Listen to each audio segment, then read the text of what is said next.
성자 하나님이신 예수님께서 이 땅에 사람의 몸을 입고 오신 이유는 다른 이유에 있지 않고 오직 한 가지 이유입니다. 그것은 다름이 아니라 인간의 죄를 대속하기 위한 것이었습니다. 무한하신 하나님을 향한 진노의 값을 해결할 수 있는 것은 유한성을 가진 인간의 모습이 아니라 바로 무한을 담아내고 있는 신인 양성의 모습이 되어야만 했던 겁니다. 이런 예수님께서 공생애를 통해 제자들을 양육해 나갑니다. 특히 요한복음 17장에 보면은 예수님께서는 세 가지 기도 제목을 가지고 성부께 간절히 기도하게 되는데, 첫 번째 기도 제목은 자신이 하나님의 뜻을, 다시 말하면 성부의 뜻을 이루는 측면에서의 그 모든 것들이 굽임없이 이루어질 수 있도록 아버지 뜻대로 행해지기를 간절히 기도합니다. 그리고 또한 두 번째는 제자들을 위해서 기도하고, 또한 세 번째는 미래의 성도들을 위해서 기도합니다. 두 번째 제자들을 위한 기도가 현상적인 내용을 가지고 기도했다면, 성도들이라는 것은 미래에 있을 일에 관해서 기도를 하고 있습니다. 그때에 제자들에 관한 기도와 성도들에 관한 기도의 공통점들은 뭔가 하면은 바로 인간의 구원을 위해서 이들을 이 땅 위에 세웠다는 것이고, 그리고 또한 이 땅에 세워진 이들을 통해서 역사를 일으킬 때에 아버지여 나에게 주시던 그 권세와 그 권능을 이들에게 주어져서 이 사역들을 행하도록 도와주옵소서라고 기도를 하게 됩니다. 그러니까 다시 말하면 제자들이 제자로서의 활동을 하고 성도들이 또한 성도들로 활동할 때에 그들의 능력이 아니라는 것입니다. 반석 위에 세워진 상태에서 제자의 역할, 반석 위에 세워진 상태에서 성도의 역할을 했을 때 그것이 아버지 뜻이 온전하게 이루어진다는 것입니다. 이런 예수님께서 마태복음 16장 18절에 보면은 또한 이렇게 기도하십니다. 그리고 또한 베드로에게 또한 이렇게 명령하기도 합니다. 뭐라고 말씀하십니까? 내가 네게 이르노니 너는 베드로라. 내가 이 반석 위에 내 교회를 세우리니 음부의 권세가 이기지 못하리라. 우리는 제자로서의 역할을 감당했던, 그리고 성도로서의 역할을 감당했던 그 모든 것들이 보면은 반석 위에 세워져야 된다는 겁니다. 반석 위에 세워질 때 이 권세를 악한 무리들이 능히 이기지 못하니, 그 반석 위에 세워진 권세가 곧 아버지의 뜻을 이루는 일의 근본이고, 그리고 아버지 뜻을 이루는 일에 바로 원동력이 된다라는 사실입니다. 우리 그리심교회가 2020년 사역이 2019년 사역이 예수를 닮은 교회라고 말한다면 2020년 사역은 반석 위에 세워진 교회입니다. 우리 그리심교회가 2020년 반석 위에 세워진 교회라는 것을 통해서 사역을 이룰 때도 바로 그 반석은 우리의 능력이 아니라 바로 주님께서 세우신 그 교회의 그 권세로 우리는 모든 사역들을 이루어간다는 사실입니다. 여러분들 마가복음 1장에 보면은 예수님께서 제자를 부르십니다. 그때에 베드로와 그리고 또한 안드레, 야고보와 요한을 제자로 부르실 때에 예수님께서 제자들을 부를 때에 이렇게 말씀하십니다. 나를 따라오라. 내가 너희로 사람을 낚는 어부가 되게 하리라. 나를 따라오라는 거죠. 나를 따라오라. 나를 따라온다는 것은 무엇입니까? 내가 그 반석이 되어준다는 이야기입니다. 예수님께서 그 반석이 되어준다는 이야기입니다. 그러니 그들에게 사람 낚는 어부로서의 그 역할을 감당할 때도 나를 따라오라는 거예요. 나를 따라오라. 그러니 예수님이라는 반석 위에 모든 사역들은 이루어져야 된다는 것을 우리에게 또한 가르쳐주고 있습니다. 사랑하는 성도 여러분, 우리는 종말의 끝을 바라보면서 영적으로 혼탁한 시대를 우리는 지금도 살아가고 있습니다. 이런 우리를 예수님께서 이 시대의 제자로 불러주셨습니다. 그리고 또한 예수 그리스도라는 반석 위에 세워진 교회가 되도록 하여서 우리로 하여금 또한 2020년을 달려가라고 명령을 하고 계십니다. 이에 우리 그리심교회는, 그리고 또한 우리 성도들은 이 땅에 2020년 사역들을 이루어 나가는 측면에서의 가장 중요한 것은 반석 위에 세워져야 된다는 겁니다. 예수 그리스도라는 반석 위에 세워져야 된다는 것입니다. 우리는 2020년 뿐만 아니라 우리의 지상 사역들 속에 예수 그리스도라는 그 반석 위에 세워진 교회로서 우리는 어떤 사역들을 이루어가야 되는가, 그리고 또한 우리는 반석 위에 세워진 교회로서의 세 가지 중요한 사역을 이루어가야 되는데 그 사역들은 무엇이 근본이 되고 바탕이 되어야 되는가, 세 가지가 우리 속에 주어지가 있습니다. 우리는 오늘도 반석 위에 세워진 교회로서의 그 역할들을 감당하기 위해서 우리는 또한 세부적인 사역들을 어떻게 이루어가야 되는지를 세 가지 방향으로 한번 보도록 하겠습니다. 먼저 우리가 13절 한번 읽겠습니다. 시작. 예수께서 다시 바닷가에 나가심에 큰 무리가 나왔거늘 예수께서 그들을 가르치시니라. 아멘. 오늘 여러분들 13절에서 여러분들 주목하셔야 될 것은 바로 가르치시니라 라는 것입니다. 그런데 이 가르치시니라 이 속에 굉장한 비밀이 여러분들이 있습니다. 제가 여러분들에게 말씀을 전달해 볼 테니까 잘 보십시오. 그래서 한글 성경을 보면 이 구별집이 안 가는데 헬라 성경을 여러분 파싱하고 분해를 딱 하다 보면은 이 가르치시니라가 어디까지 무엇을 지금 말하고 있는가를 우리 속에 짐작을 하고 있고 또한 알게 하는 거예요. 그러면 우리는 오늘 13절 통해서 먼저 반석 위에 세워진 교회로서의 우리는 역할과 사명을 감당할 때에 어떻게 반석 위에 세워서 사명과 사역을 감당해야 되는가. 먼저 첫 번째는요, 혼탁한 영적 시대를 살아가고 있다는 것을 먼저 우리는 직시하셔야 됩니다. 우리는 영적으로 매우 혼탁한 시대에 살아가고 있습니다. 그런가 하면은 영적으로 혼탁한 시대를 향한 그 삶들을 통해서 또한 그러한 세상 속에 놓여진 영혼들이 있습니다. 그러면 우리는 먼저 첫 번째 반석 위에 세워진 교회로서 무엇을 어떻게 감당해야 되는가. 바로 첫 번째, 영적으로 혼탁한 세상의 영혼들을 주님 앞으로 인도하기 위해 진리의 말씀 위에 단단히 세워진 교회가 되어야 하고, 그리고 또한 단단하게 세워진 교회로서 끝날 것이 아니라 가르치는 사역을 끊임없이 감당해 나가는 교회, 그리고 성도가 되어야 됩니다. 진리의 말씀이 단단히 세워졌습니다. 진리의 말씀이 교회가 단단히 세워진 것으로 끝나는 것이 아닙니다. 진리의 말씀으로 단단히 세워진 성도로서 끝나는 것이 아닙니다. 가르치는 사역을 끊임없이, 이것이 핵심 포인트입니다. 끊임없이 감당하는 교회, 끊임없이 감당하는 성도가 되어야 되는 것입니다. 이것이 오늘 13절에 보면 가르치시니라 라는 이 동사가 우리에게 설명을 해주고 있고 답을 주고 있어요. 여러분, 예수님께서는 바다에서 생업을 이어가고 있었던 베드로와 그리고 그의 형제 안드레, 그를 제자로 부릅니다. 여기서 제자를 부르던 것이 마가복음의 제자를 부르던 것과 요한복음에서 제자를 부르던 것이 장면이 다릅니다. 성도들이 보면은 이거 가지고 굉장히 헷갈려하고 있습니다. 헷갈려하고 있는 것이 아니라 마가는 마가대로 증거했던 것이 있고 요한은 요한대로 증거하고 있었던 것이 있습니다. 마가복음이 저는 공간복음서, 다시 말하면 신약 성경을 기록했던 것 가운데서 저는 제일 먼저 기록했다고 저는 그렇게 마가복음 우선서를 저는 이렇게 가르칩니다. 왜냐하면 마가가 지금 증거하고 있는 것에서 요한은 그 추가적인 것을 설명을 했던 입장이에요.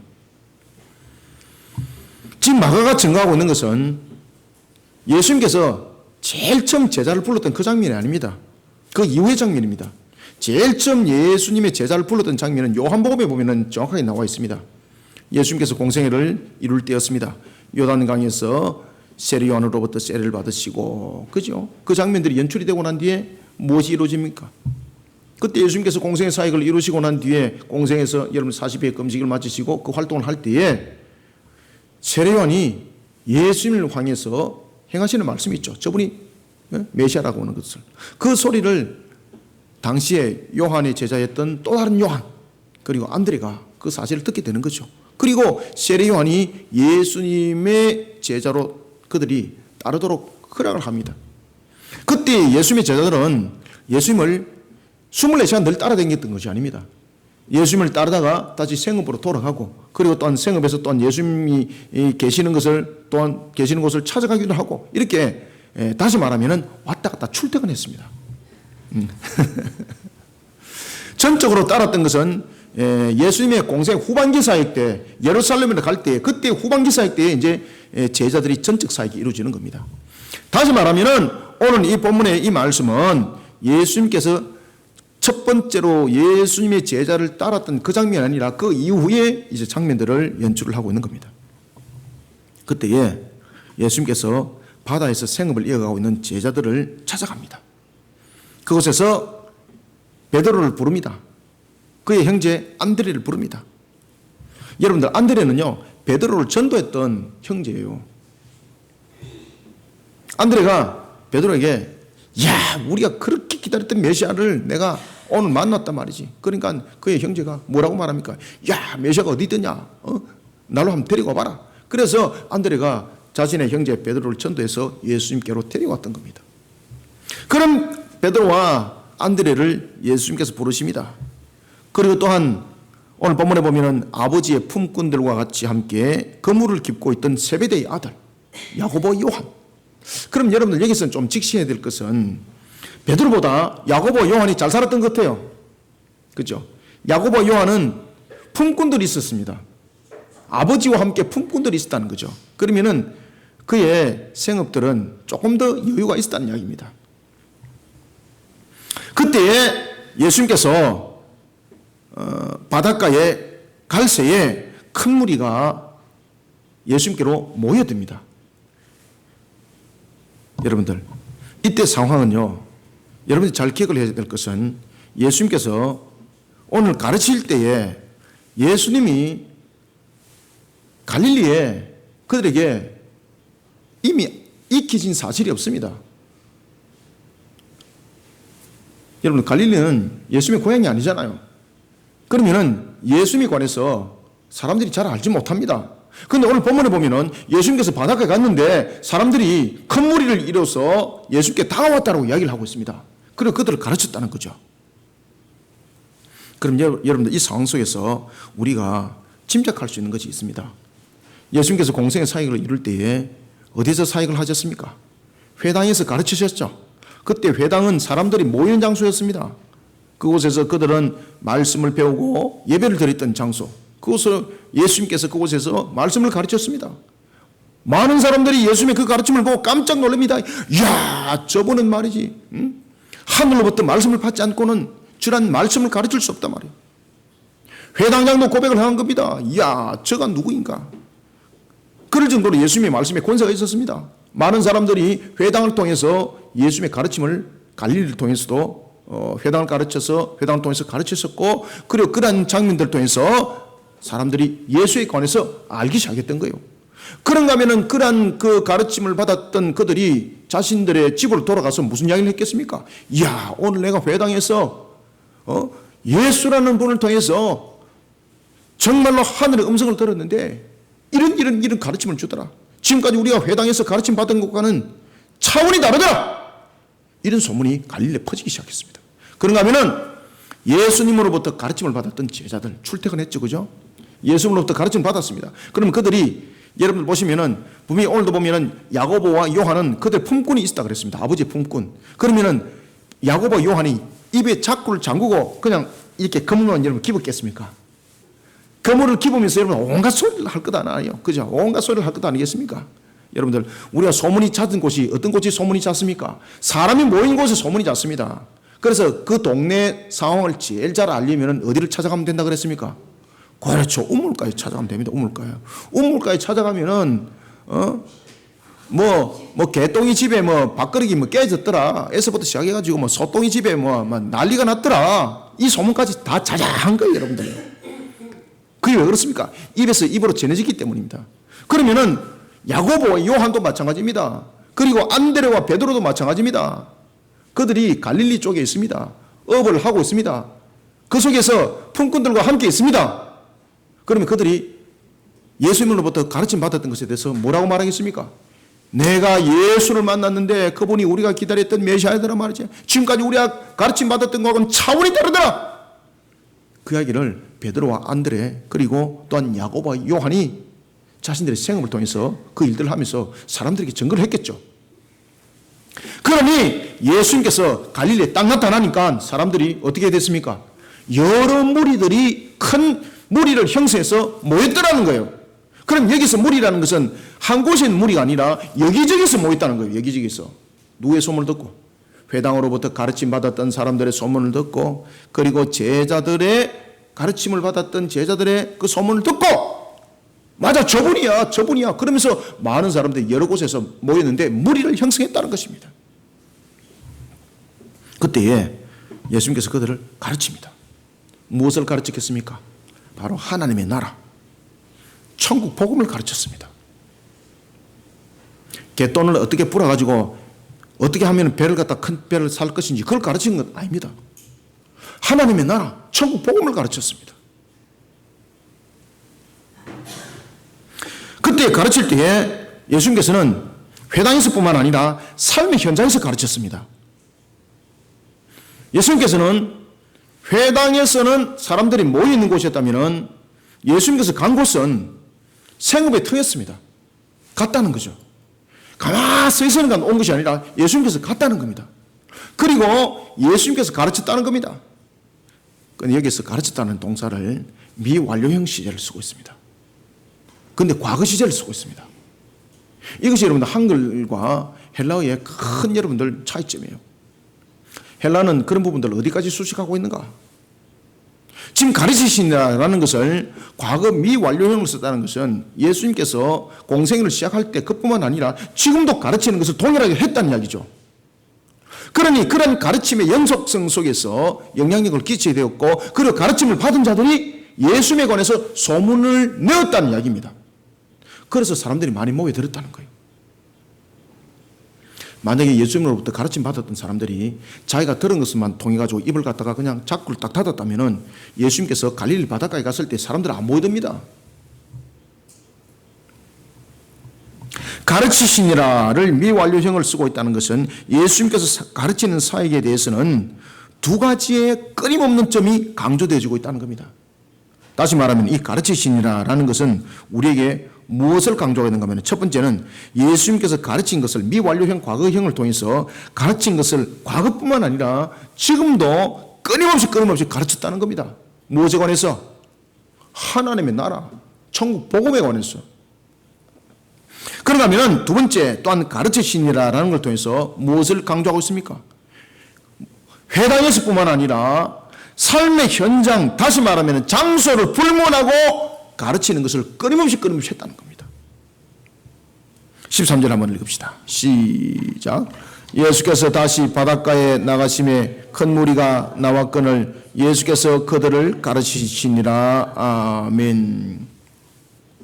여러분, 마태복음 12장 14절에 의하면요, 예수님께서 회당에서 가르치실 때에 병든 자들을 회복시킵니다.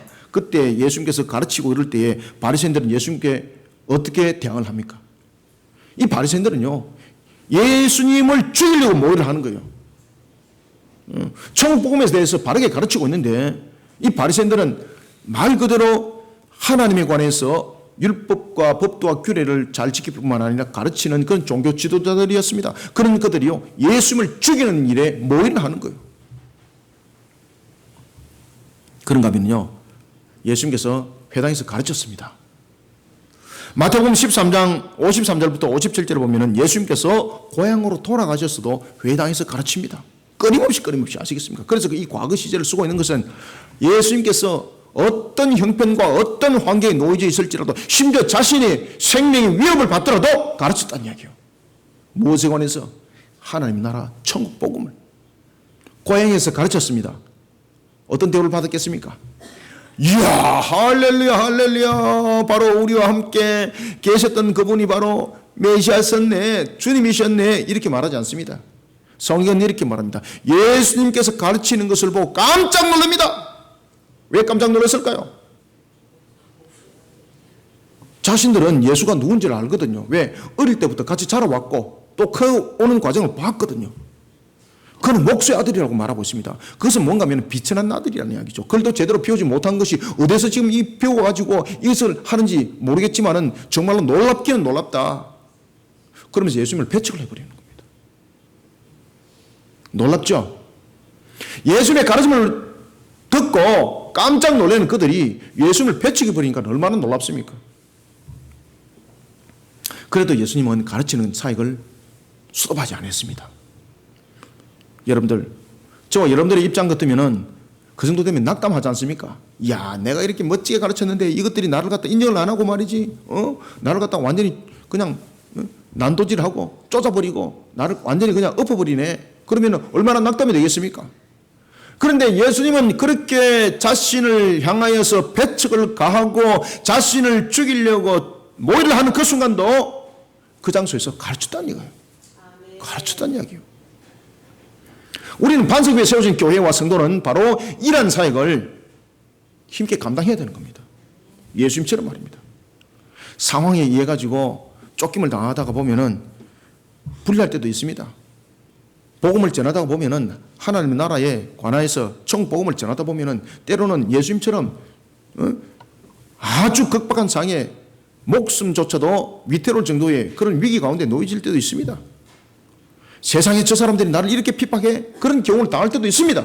그때도 여러분들 예수님께서 가르쳤던 것처럼 우리는 천국복음을 전하는 일에 굽힘이 없는 그런 반석 위에 세워진 교회가 되어야 되는 것입니다. 우리는 너무나도 영적으로 혼탁한 시대를 살아가고 있습니다. 이것은요, 종말의 끝자락이 곧 왔다는 뜻입니다. 기뻐하시길 바랍니다. 수많은 정보가 홍수처럼 밀려오고 있습니다. 무엇이 흑암인지 구별이 가지 아니할 정도로 영적 분별력을 잃어버린 그런 흑암 시대를 우리는 살아가고 있습니다. 저도 여러분들요, 뭔가에 대해서 자료를 얻을 때에 너무 자료가 많으니까 이게 무엇이 안까먹이고 숯까먹인지 구별이 안 되는 거예요. 이게. 정보가 너무 많으면 그것을 분해하고 분석하는 데 더 시간이 많이 걸립니다. 무엇이 흑암인지 모를 정도로 영적으로 분별력을 잃어버릴 정도로 많은 정보가 홍수처럼 밀려오고 있습니다. 그런 우리는 흑암 시대를 살아가고 있습니다, 여러분들. 이런 시대를 직시하고 우리는 두 가지 점에 대해 분명한 의식을 가져야 됩니다. 첫 번째는요, 영적으로 혼탁한 시대를 위해 주님께서 우리 거리심 교회를 진리의 말씀을 가르치는 교회로 예배했다는 것입니다. 우리는 이 사실에 대해서 직시하셔야 됩니다. 그런가 하면 두 번째로는 이런 시대를 향해 우리는 예수님처럼 장소와 그리고 환경을 불문하고 하나님의 나라에 관한 천국복음 진리의 말씀을 가르치는 이 사회에 끊임없이 해야 되는 것입니다. 끊임없이 해야 되는 거예요. 그래서 예수님께서 가르치시니라라는 것을 우리가 미완료 과거형의 시제를 쓰고 있던 것은 그냥 과거부터 그냥 가르쳤습니다라는 이런 단순한 문제를 가지고 있는 것이 아니라 과거에 어떤 일을 당했습니까? 과거에 가르치는 데 있어서 그들은 예수님을 죽이려고 모의를 했습니다. 고향에서까지 배척을 당했습니다. 그럼에도 불구하고 예수님은 가르치는 것을 수도하지 않았다는 겁니다. 우리의 사역이 그래야 되는 겁니다. 우리가 영적으로 혼탁한 이 시대를 향해서 달려갈 때 하나님의 진리의 말씀을 가르치고 천국복음을 가르치는 우리의 모습들을 돌아보면요, 악한 마귀가 에베소서 2장 2절의 말씀처럼 공중의 권세를 가지고 있는 이 악한 마귀가 우리를 가만둘 리가 없습니다. 어쨌든 간에 교회를 힘들게 만들려고 흔들고 있고 어쨌든 간에 여러분들을 낭만하게 만들어서 그 사역을 못하도록 짓밟습니다. 그런데 그 순간도 우리는 무엇을 잊지 마라. 가르치시니라. 이것이 미완료 과거형을 쓰고 있다는 것을 우리는 깨달아라. 이걸 통해서 우리에게 무엇을 말씀하고 있습니까? 그럼에도 불구하고 예수님께서는 가르치는 것을 수도하지 않았던 것처럼 우리는 그런 사역을 행하는 일에 진리의 복음을 가르치는 사역을 이루는 일에 중단해서는 안 되는 겁니다. 뿐만 아니라 예수님께서 장소를 가리지를 않았습니다. 회당에서 가르쳤습니다. 또는 생업을 통해서 생업 현장에 가셔서 가르쳤습니다. 가르치시니라 라는 것이 이것을 함께 수식하고 있다는 거예요. 그래서 가르치시니라는 것은 두 가지를 수식하고 있는데 하나는 중단하지 않았다는 것을 가르치는 것으로 통해서 수식하고 있고 또 하나는 장소적인 측면을 가르치시니라는 것이 수식하고 있더라는 것입니다. 우리는 사역을 그렇게 해나가야 되는 겁니다. 따라서 우리는 첫 번째는 진리의 말씀을 예비된 말씀에 가르치는 교회로서 뿐만 아니라 두 번째로는 예수님처럼 이 모든 사역들을 이루는 데 있어서 중단함이 없어야 되는 겁니다.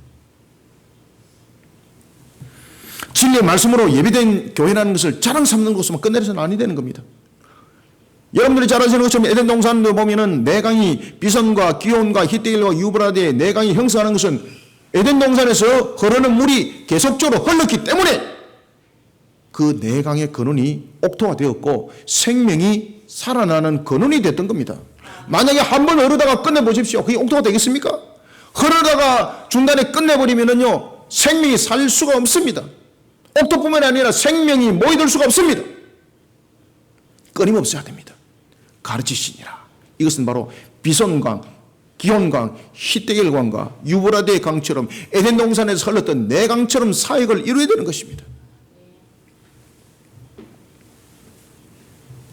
끊임이 없어야 됩니다. 그러면 장소를 불문하고 말입니다. 비손과 기혼과 히데겔과 유브라데가 내강원을 형성해서 동서남북으로 흘렀던 것처럼 어느 장소에든지 어디든지 우리는 청복음 하나님의 말씀을 가르치는 일에 장소를 불문하고 그 사역들을 감당하는 그런 속에 끊임없이 나가는 우리 교회, 우리 성도들이 되기를, 또한 이런 속에 우리의 사역들을 이루어가는 우리 모두가 되기를 소망합니다. 두 번째는 우리가 14절 한번 읽습니다. 시작. 또 지나가시다가 알페의 아들 레위가 세관에 앉아 있는 것을 보시고 그에게 이르시되 나를 따르라 하시니 일어나 따르니라. 아멘. 두 번째는요, 우리가 14절부터 16절을 보면은 바로 알페의 아들 레위입니다. 여기서 알페의 아들 레위는 마태를 말하고 있는데 그가 누굽니까? 그 당시에 유대인들이 볼 때는 죄인으로 여겼던 매국노, 세관, 세금 거두는 사람이었습니다. 유대인들은 그들의 잣대로서, 그들의 인본적 잣대로서 죄인으로 여겼던 예수님은 그들과 함께하고 있습니다. 이거.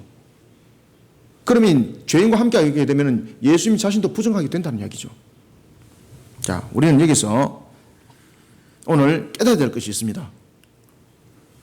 바로 세관과 같은 이들을 죄인으로 여겼던 자들은 누굽니까?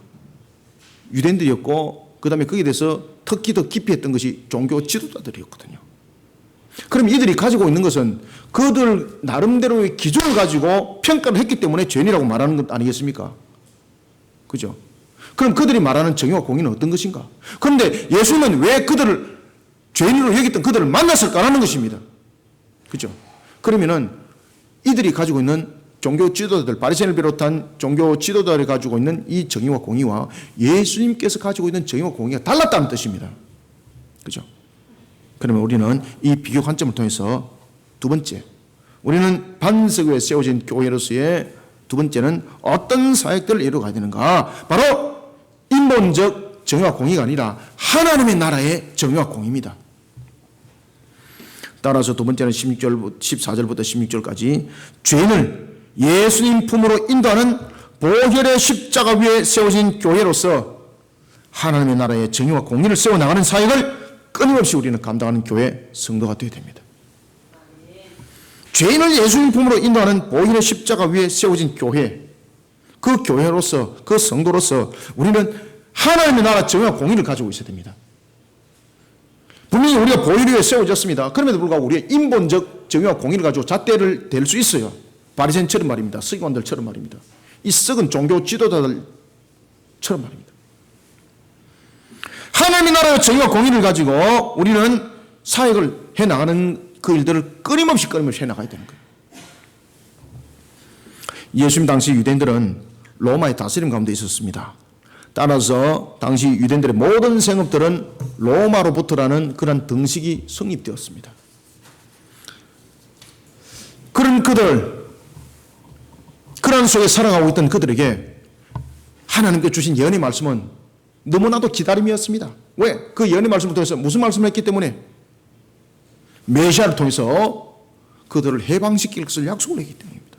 그런데 예수님께서 오늘 오셔서 우리에게 하신 사역을 통해서 보면은 그들이 생각하고 있던 그런 잣대 속에 해방이 아니었다는 것입니다. 그들은 메시아가 와가지고 자신들을 해방시킬 때에 정치적으로 로마의 압제로부터 해방, 군사적으로 지배당하고 있는 로마로부터의 해방, 그 해방을 그들은 바라고 있었고 그런 속에 그들은 메시아를 인지하고 있었고 기대하고 있었습니다. 말씀의 근거는 무엇인가? 바로 이사야서 말씀, 예레미야서 말씀, 그 모든 예언의 말씀들이 그들의 근거가 되었습니다. 그런데 성경을 다시 한번 우리가 검토를 해봅시다.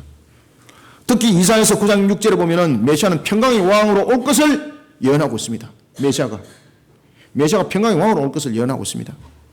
두 번째, 이사야서 11장 1절에 보면은 분명히 다윗의 후손을 통해서 그 결실이 맺어질 것을 예언하고 있습니다. 그러면 이들은 이 평강의 왕과 다윗의 후손을 통해서 어떻게 해석했을까요? 평강의 왕이라는 것은 모든 것을 이기는 측면에서의 평강의 왕으로 본 겁니다. 그죠? 군사적인 측면에서, 정치적인 측면에서. 왜? 그들은 과거에 그런 마카비를 통해서 그런 경험이 있기 때문에. 그러면 다윗의 후손을 통해서 옵니다. 여러분, 다윗은 어떤 자였습니까? 하나님의 축복으로부터 모든 것을 그 손을 통해서 이룰 것을 약속했던 왕. 그런가 하면 다윗을 여러분 잠깐 한번 기억을 해봅시다. 다윗 그러면은요, 사울은 천천히, 다윗은 어떻다? 만만이다. 그러면 여러분, 다윗을 통해서 후손을 통해서 온다는 것은 바로 능력의 손길 아니겠습니까?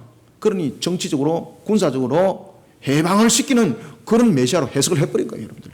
누구 잣대입니까? 자신들의 잣대로. 자신들의 공의로, 자신들의 정의로 그냥 해석해버린 거예요, 이렇게. 하나님은 그렇게 해석한 적이 없는데. 자신들의 정의로 그렇게 해석해버린 겁니다.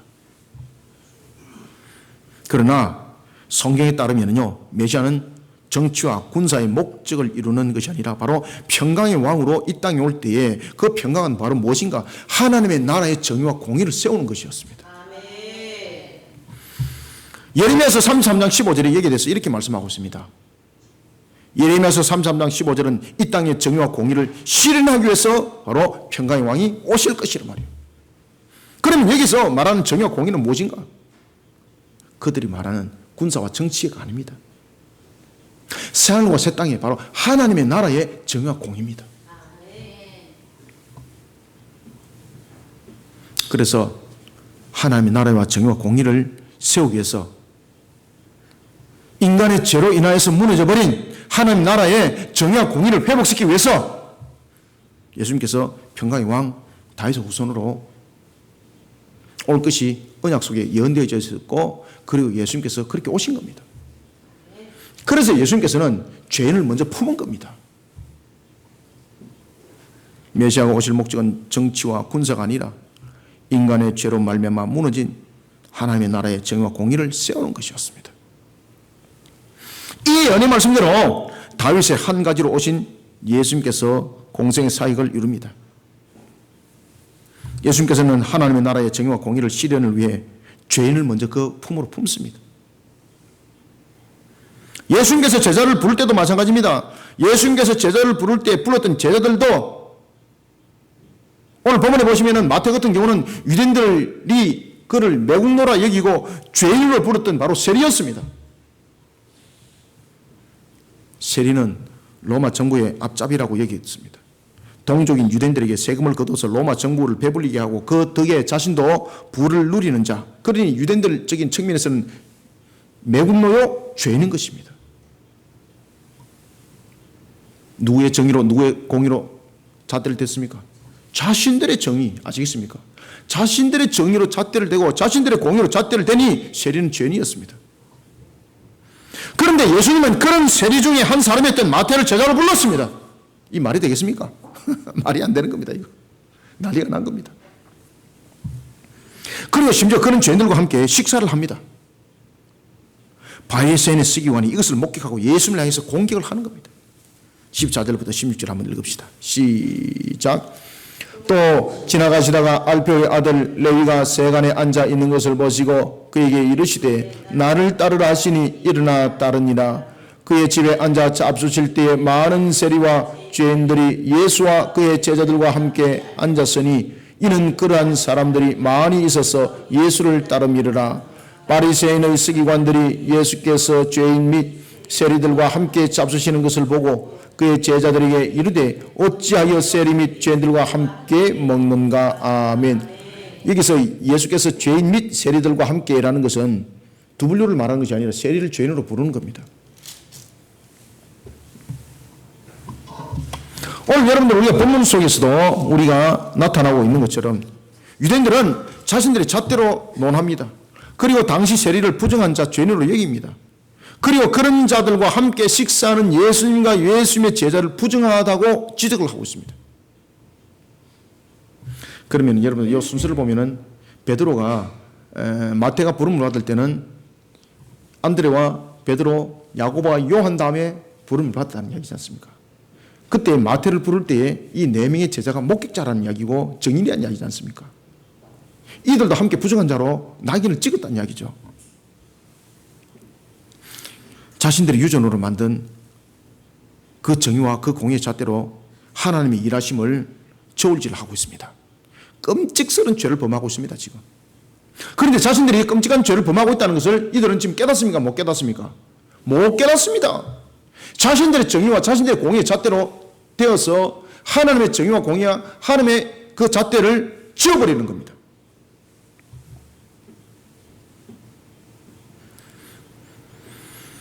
그런데 우리가 누가복음 15장 7절에 보면요, 누가복음 15장 7절은 천국을 예표를 하고 있는 천국 잔치에 관한 내용들입니다. 그때 보면은 천국 잔치에 대해서 이런 이야기를 하고 있습니다. 그것은 하나님의 정의와 공의를 말하고 있거든요. 하나님의 정의와 공의는 여러분 무엇인가 하면은 반드시 죄는 값이 있습니다. 그런데 예수 그리스도 품 안에 들어왔을 때는 하나님의 정의와 공의가 예수님께서 우리의 죄를 대속해서 그 값을 지불하는 것이 정의와 공의입니다. 아시겠습니까? 하나님은요, 죄에 대해서 용서를 하실 때 분명히 그 값을 받으십니다. 죄를 지우는 것이 아닙니다. 죄는 반드시 값이 있습니다. 그런데 하나님의 정의와 공의는 무엇인가 하면, 하나님의 나라의 정의와 공의는 무엇인가 하면, 천국 복음의 정의와 공의는 무엇인가 하면, 예수 그리스도 품 안에 들어왔을 때는 죄인이 회개를 하고 주님 품으로 들어왔을 때는 그 죄에 대한 값을 누가 낸다고요? 예수님이. 그것이 하나님의 나라의 정의와 공의고 그것이 천국 복음의 정의와 공의예요. 따라서 누가복음 15장 7절은 이렇게 말하고 있습니다. 죄인 한 사람이 회개하면은 하늘에서 기뻐하리라. 하늘에서 기뻐하리라. 아멘. 하늘에서 누가 기뻐합니까? 하나님이 기뻐한다는 거예요. 하나님이. 천국 잔치에 따른 메시아적 용서를 기반으로 하고 있는 하나님의 나라의 정의와 공의가 함께하고 있습니다. 죄는 반드시 그 값이 있습니다. 그러나 예수를 구세주로 믿고 죄를 회개하는 자, 예수님께서 그 죄에 대해서 값이 되어주니 하나님의 나라의 정의와 하나님의 나라의 공의가 그 속에서 일어나는 겁니다. 그러니 예수님이요, 죄인을 품는 거예요. 여러분들 아시겠습니까?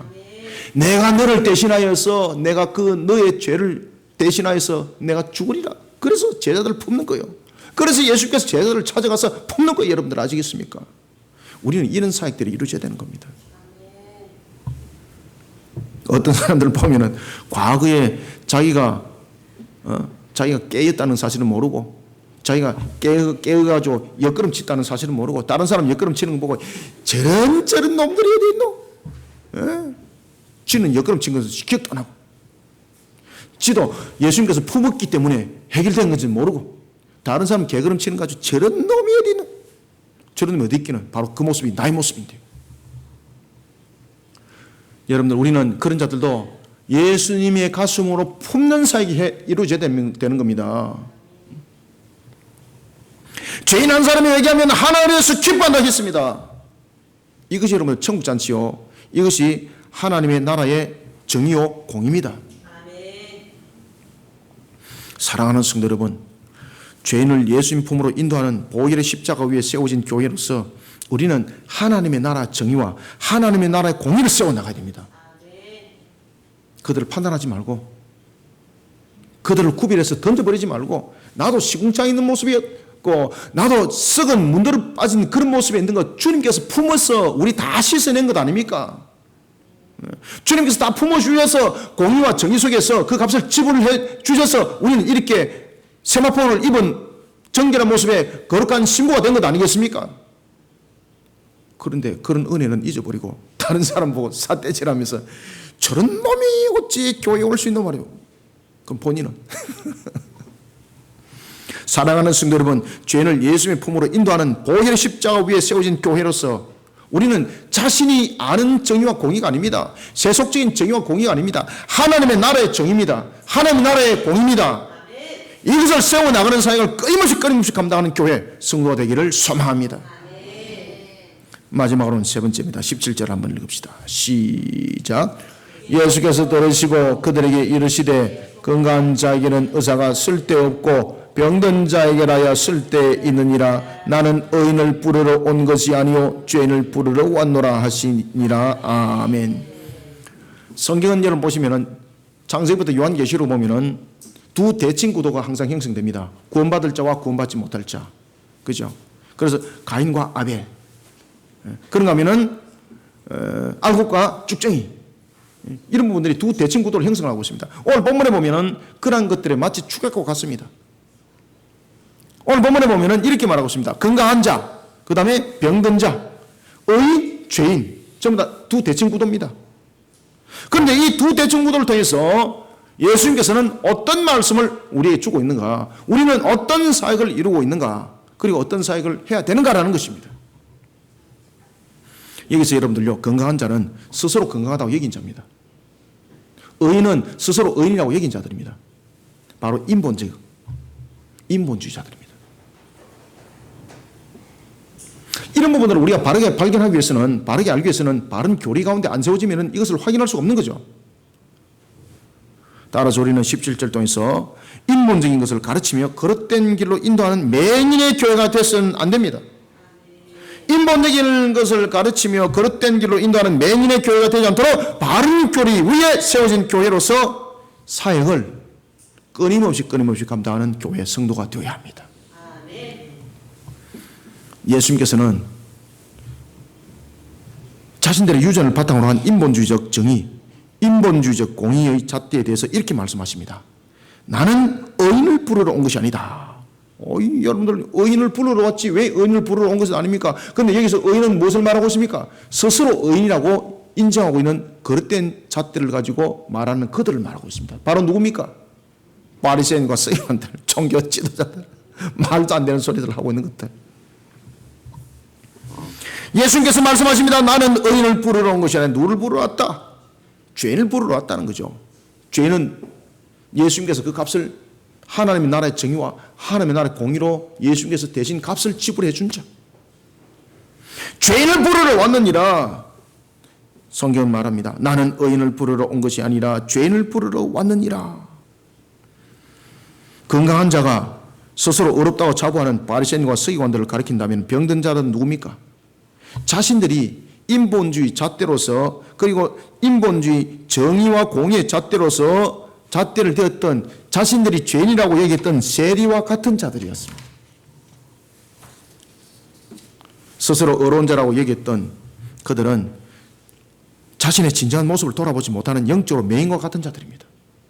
그래서 우리가 스스로 인본적 모습 속에서 정의와 공의가 세워지게 되면요 100% 영적 맹인이 되는 겁니다. 그런데 누가복음 3장 10절은 우리에게 중요한 걸 가르쳐주고 있습니다. 기록된 바 의인은 있답다. 없다. 없다. 그런데 없는데 두 개가 없다, 세 개가 없다. 하나도 없다, 하나도 없다, 하나도 없다. 하나도 없다, 하나도 없다. 여러분, 이 말씀은 어떤 말씀인가 하면요, 이 땅의 모든 사람은 죄인으로 태어나고 모든 사람은 죄인이라는 이야기입니다. 그러니 자신을 가리켜 스스로 어렵다고 얘기하는 자, 하나님 앞에 교만한 자라는 이야기죠. 말도 안 되는 소리 하고 앉아있단 말입니다. 어떻게 자신들은 스스로 어렵다고 얘기했습니까? 자신들이 만들어냈던 잣대, 자신들이 만들어냈던 그 정의, 그 공의로 자신들을 대해보니까 아, 우리는 어렵다 이렇게 얘기한 겁니다. 아, 나 껌이나 사이다다. 지 마음대로, 그죠?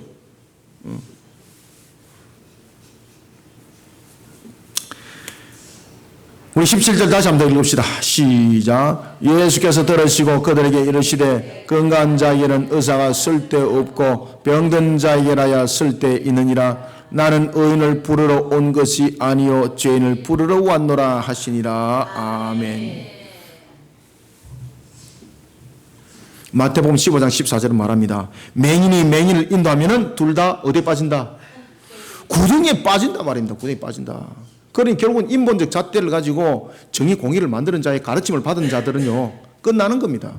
그러니 여러분들요, 우리가 교회가 먼저 바른 교리 속에 성도들을 가르치지 못하면 성도들도 똑같이 맹인이 돼서 그냥 구덩이에 빠지는 거예요. 여러분들요. 사랑하는 성도 여러분, 바리새인의 서기관처럼 우리는 인본적인 것을 가르치며 거릇된 길로 인도하는 맹인의 교회가 되어서는 안 됩니다. 바른 교리 위에 세워진 교회가 되어야 됩니다. 그리고 또한 우리는 이 사역을 주님이 오시는 그날까지 끝까지 감당하는 교회, 또한 성도가 되어야 되는 것입니다. 말씀을 맺겠습니다. 예수님으로부터 부름을 받은 제자들을 한번 그 면면들을 한번 우리가 잠깐 한번 돌이켜 봅시다. 예수님의 제자들 가운데서 그 면면이 그래도 조금 깔끔한 사람들이 있었습니까? 아무도 없습니다, 여러분들요. 그 당시에 보면 왕따들도 있었습니다. 그죠? 마태 같은 경우는 왕따잖아요. 그러니까 여러분들 보십시오. 뭐 글도 못 배운 사람도 있었고요. 예수님의 제자들 가운데서는 글도 모르는 사람도 있었습니다. 그런데 성령께서 그에게 깨달음을 주셔가지고 그를 깨우치게 하시고 가르치게 하시고 이런 역사를 일으키는 거예요. 우리들의 모습을 여러분 한번 돌이켜 봅시다. 우리가 만약에 제자로 부름을 받는 자격을 내세웠다면 저부터 시작해서 예수님의 제자로 부름받을 사람 단 한 사람도 없습니다. 목사님, 그러면 다른 데 뭐 좀 유명한 큰 교회는 있습니까? 우리보다 더 없습니다.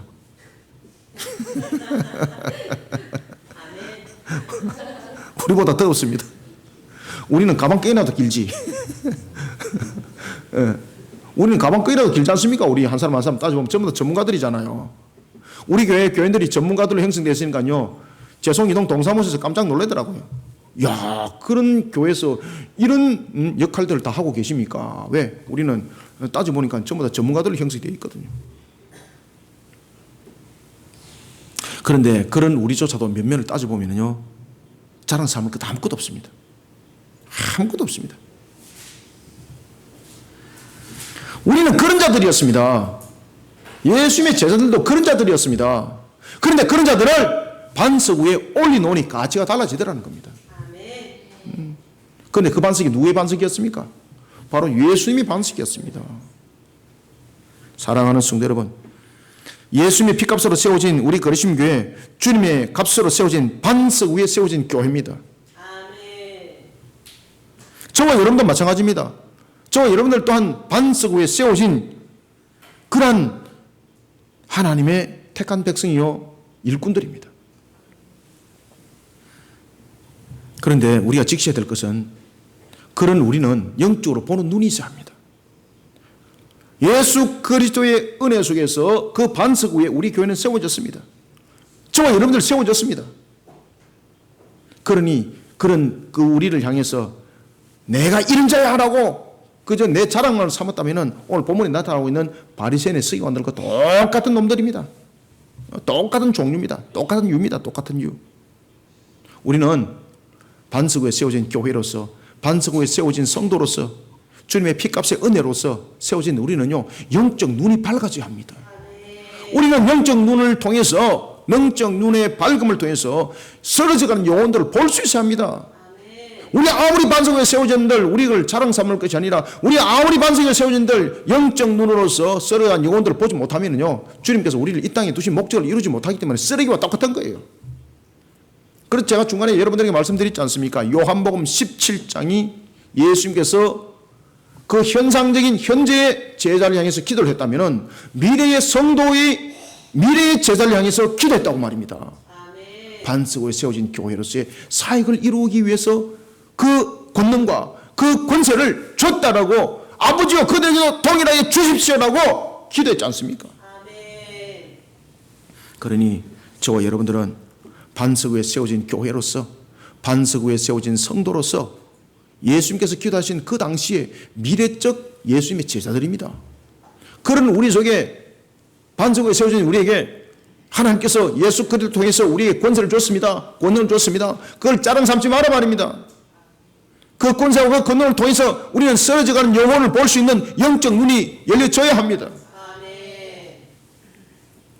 그리고 그들을 주님의 보혈의 십자가로서 치료하는 일에 우리는 영혼 사역을, 구원 사역을 이루어가야 되는 것입니다. 언제까지? 바로 주님이 오시는 그날까지입니다. 언제? 어떻게? 어떤 장소를 불문하고 끊임없이 이 사역들을 이루어가야 되는 것입니다. 그러기 위해서는 저와 여러분들이 먼저 넘어지는 자가 되지 않도록 말씀의 금과 바른 교리로 우리를 무장시킵시다. 그리고 영혼들을 하나님의 나라의 진리 말씀으로 가르칩시다. 어떻게? 끊임없이 말입니다. 어디서? 그렇죠.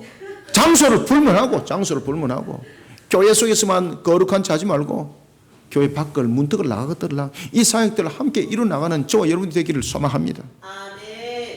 주님이 다시 오시는 그날까지 끊임없는 하나님의 나라의 정의와 공의를 세워나가는 사역에 사력을 다하는 교회와 성도가 되기를 주님의 이름으로 축원합니다. 살아계신 아버지 하나님, 주께서 오늘도 우리에게 은혜의 담비의 꼴의 양식을 부어주시니 감사합니다.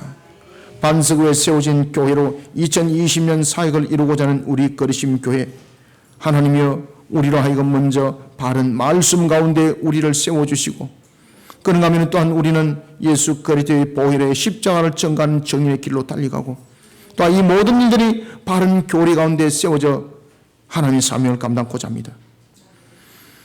혼탁한 시대를 이길 말씀의 금과 바른 교리로 우리를 무장시켜 나갈 때에 그저 머리로만 깨닫고 가슴으로만 느끼는 것으로 마무리하는 것이 아니라 시대를 불문하고 장소를 불문하고 가르치는 사역에 하나님의 정의와 공의의 잣대로서 모든 것을 이어나가기를 끊임없이 감당해 나가는 자 되게 하여 주옵소서.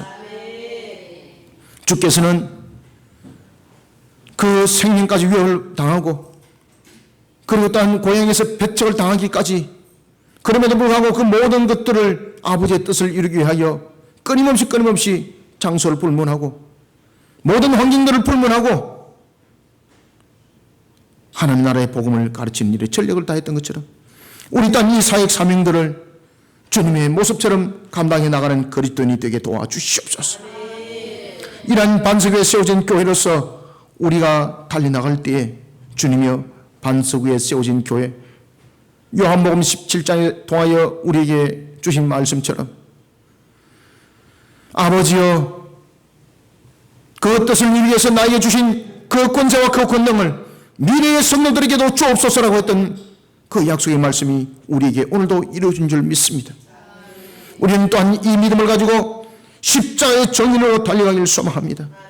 나의 모습을 증거하다가 넘어지는 자와 같은 인본적 정의와 공의의 잣대가 아니라 하나님의 나라의 정의와 하나님의 나라의 공의, 진리의 복음으로서 나아가는 그 사명을 감당하고자 하니 주님이여 이 사명사에게 하나님의 전신갑주 입혀주시고 그 뜻을 세워나가는 우리 성도들 주님이여 복음의 신을 신게 하시고 진리의 띠를 띠게 하시고 의의 흉배를 치게 하시고 믿음의 방패를 들게 하시고 구원의 투구와 그리고 또한 성령의 말씀의 금, 옛날에 쓴 금의 말씀으로 이 모든 사역들을 이루어나가 하나님을 기쁘게 하고 하나님의 마음을 시원케 하는 사역들을 이루어가게 하여 주옵소서.